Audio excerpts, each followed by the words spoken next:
Welcome to civils only. आज हम 9 से 13 नवंबर 2025 तक की कुछ बहुत ही महत्वपूर्ण घटनाओं पर एक गहरी नज़र डालेंगे।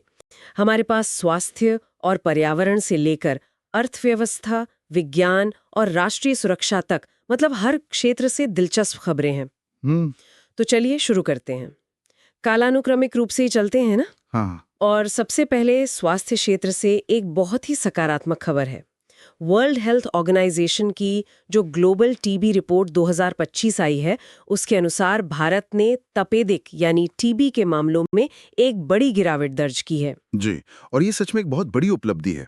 अगर आप आंकड़े देखें तो 2015 और 2024 के बीच भारत में टीबी के मामलों में 21% की कमी आई है। 21%। हाँ।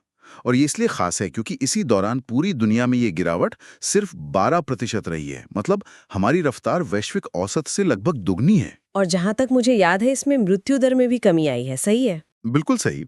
टीबी से होने वाली मृत्यु दर भी प्रति लाख 28 से घटकर अब 21 रह गई है। लेकिन सबसे कमाल की बात तो यह है कि उपचार कवरेज, मतलब इलाज कितने लोगों तक पहुंचा, वो 2015 में 53% से बढ़कर 2024 में 92% से ज्यादा हो गया है। वाह! तो ये हुआ कैसे? मतलब सरकार की कौन सी पहले इसमें काम आई? देखिए, इसमें सरकार के राष्ट्रीय अक्षय रोग उन्मूलन कार्यक्रम और प्रधानमंत्री टीबी मुक्त भारत अभियान ने बहुत बड़ी भूमिका निभाई है। असली बदलाव आया लापता मामलों को ढूंढने से। 2015 में करीब 15 लाख मरीज थे जो सिस्टम में थे ही नहीं। अब यह संख्या घटकर 1 लाख से भी कम हो गई है। अच्छा, अब पर्यावरण से जुड़ी कुछ खबरों पर आते हैं। और पहली खबर थोड़ी दुखद है। प्रसिद्ध पर्यावरणविद और पद्मश्री पुरस्कार विजेता सालुमरदा थिमक्का जी का 114 वर्ष की आयु में निधन हो गया है। जी, उन्हें वृक्ष माता के नाम से जाना जाता था। वनीकरण के लिए उनका जो समर्पण था वो पूरे देश के लिए एक प्रेरणा था। उनका जाना पर्यावरण संरक्षण के क्षेत्र के लिए एक बहुत बड़ी क्षति है। बिल्कुल। और पर्यावरण से ही जुड़ी एक और दिलचस्प खोज भी हुई है।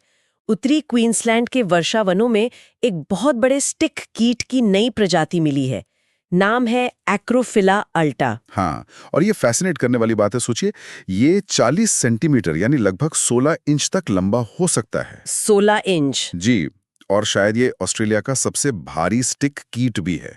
और ये इतने लंबे समय तक इसलिए छिपा रहा क्योंकि एक तो इसका छालावरण कमाल का है, और दूसरा ये घने जंगलों में ऊंचे पेड़ों पर रहता है जहां पहुंचना बहुत मुश्किल है। तो पर्यावरण से ही जुड़ी एक और चेतावनी भरी खबर भी है।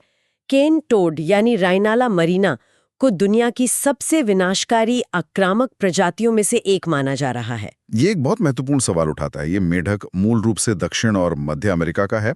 इसे 1930 के दशक में ऑस्ट्रेलिया जैसे कई देशों में लाया गया था। किसी खास वजह से? हाँ, वजह तो अच्छी थी, गन्ने के कीटों को नियंत्रित करने के लिए।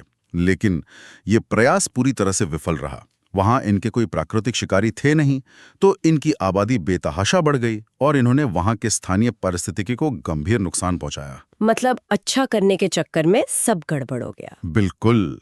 इसीलिए ये IUCN की दुनिया की 100 सबसे खराब आक्रामक प्रजातियों की लिस्ट में भी शामिल है। चलिए, अब विज्ञान और प्रौद्योगिकी की ओर बढ़ते हैं।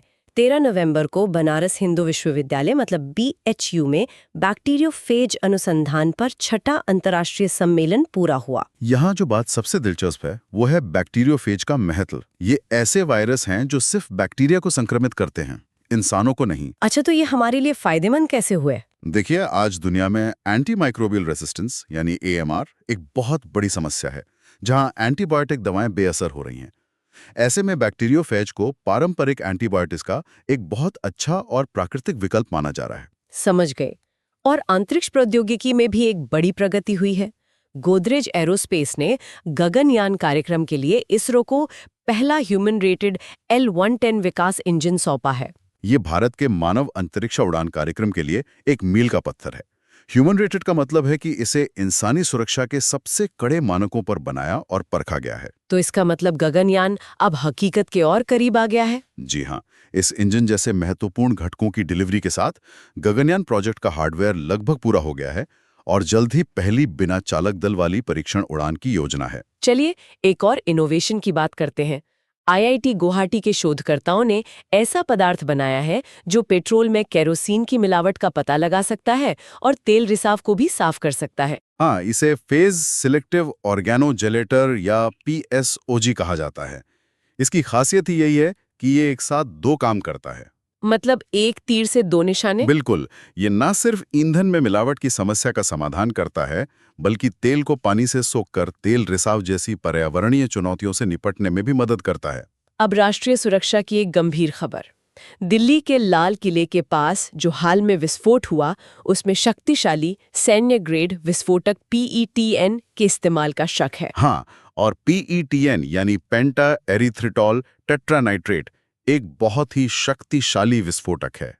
इसका केमिकल फॉर्मूला C5H8N4O12 है। तो इसकी मौजूदगी क्या संकेत देती है? देखिए, ये आसानी से नहीं मिलता।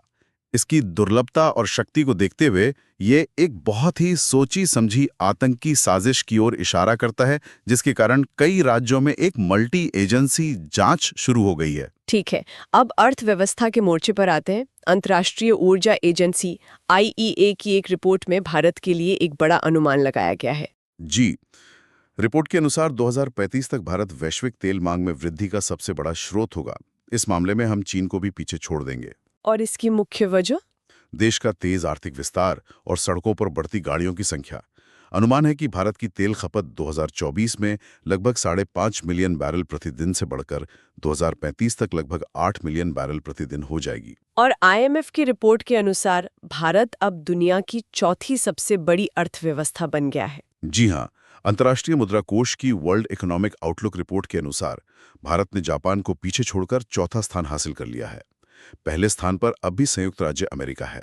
इसी से जुड़ी एक और खबर, 10 नवंबर को राजस्व खुफिया निदेशालय यानी DRI ने मुंबई में ऑपरेशन बुलियन ब्लेज के तहत एक बड़े सोने की तस्करी सिंडिकेट का भंडाफोड़ किया। ये एक बहुत बड़ी कार्रवाई थी। DRI ने 11.88 किलोग्राम 24 कैरेट सोना जब्त किया, जिसकी कीमत लगभग 15.5 करोड़ रुपए है, और 11 लोगों को गिरफ्तार भी किया। जी, चलिए अब जल्दी से कुछ पुरस्कारों और रैंकिंग्स पर नजर डालते हैं। छठे राष्ट्रीय जल पुरस्कार 2024 में महाराष्ट्र को सर्वश्रेष्ठ राज्य का पुरस्कार मिला है। जी, इस श्रेणी में गुजरात दूसरे और हरियाणा तीसरे स्थान पर रहा।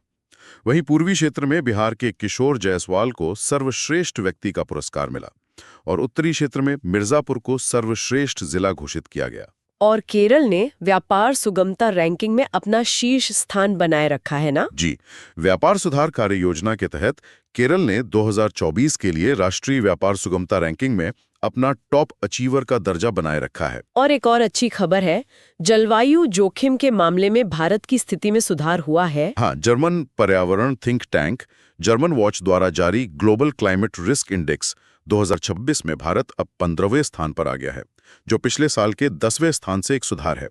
ये रिपोर्ट 1995 से 2024 तक के आंकड़ों का विश्लेषण करती है। जी, अब खेल जगत से भी कुछ खबरें हैं। 2026 FIH हॉकी विश्व कप की सह मेजबानी बेल्जियम और नीदरलैंड करेंगे। जी, पुरुष और महिला दोनों टूर्नामेंट 15 अगस्त से 30 अगस्त 2026 तक एक साथ आयोजित किए जाएंगे। मैच बेल्जियम के वावरे और नीदरलैंड के एम्स्टलवीन में होंगे। हालांकि एक थोड़ी निराशाजनक खबर भी है। भारत की राष्ट्रीय डोपिंग रोधी एजेंसी नाडा ने हैमर थ्रोअर मंजू बाला पर 5 साल का प्रतिबंध लगा दिया है। हाँ, मंजू बाला 2014 एशियाई खेलों में कांस्य पदक विजेता थी। 2024 में एक आउट ऑफ कंपटीशन टेस्ट के दौरान 2 प्रतिबंधित पदार्थों के लिए पॉजिटिव पाए जाने के बाद उन पर यह प्रतिबंध लगाया गया। अब अंतर्राष्ट्रीय संबंधों की बात करते हैं। भारत ने भूटान को वाराणसी में एक मठ और गेस्ट हाउस बनाने के लिए जमीन दी है। जी, प्रधानमंत्री नरेंद्र मोदी की हालिया भूटान यात्रा के दौरान इस फैसले की घोषणा की गई थी। ये दोनों देशों के बीच गहरे आध्यात्मिक और सांस्कृतिक संबंधों को और मजबूत करता है। और अंत में 12 नवंबर को विश्व निमोनिया दिवस मनाया गया। हाँ, और इस वर्ष का विषय था बाल जीवन रक्षा। यह दिन निमोनिया के बारे में जागरूकता बढ़ाने के लिए मनाया जाता है, जो आज भी 5 साल से कम उम्र के बच्चों के लिए सबसे बड़े संक्रामक हत्यारों में से एक हैं। भारत में भी इसके लिए कोई खास पहल है? जी, भारत में सरकार ने 2025 तक निमोनिया से होने वाली बच्चों की मृत्यु दर को प्रति 1000 जीवित जन्मों पर 3 से कम करने के लक्ष्य के साथ सांस अभियान भी शुरू किया है। तो इस सप्ताह हमने देखा कि कैसे भारत स्वास्थ्य और अर्थव्यवस्था जैसे क्षेत्रों में प्रगति कर रहा है, लेकिन साथ ही पर्यावरण और सुरक्षा जैसी चुनौतियां भी बनी हुई हैं। बिल्कुल। और ये एक महत्वपूर्ण सवाल खड़ा करता है। जिस तरह 40 सेंटीमीटर का एक विशाल कीट दशकों तक हमारी नजरों से ओझल रहा और बैक्टीरियोफेज जैसा एक सूक्ष्म वायरस हमारी सबसे बड़ी स्वास्थ्य समस्याओं में से एक का समाधान बनकर उभर रहा है, उसे देखते हुए ये सोचना जरूरी है कि हमारे आसपास और कौन से बड़े समाधान या अनदेखे अजूबे मौजूद हैं जो बस एक नए दृष्टिकोण या तकनीक के इंतजार में हैं। अगर आपको ये करंट अफेयर सीरीज फायदेमंद लगती है तो वीडियो को ज्यादा से ज्यादा शेयर करें, लाइक करें और चैनल को सब्सक्राइब करें। और कोई सुझाव हो या टॉपिक सजेस्ट करना हो तो कमेंट जरूर करें। साथ ही वन डे एग्जाम मेन से रिलेटेड हमारा पॉडकास्ट जरूर देखें। धन्यवाद।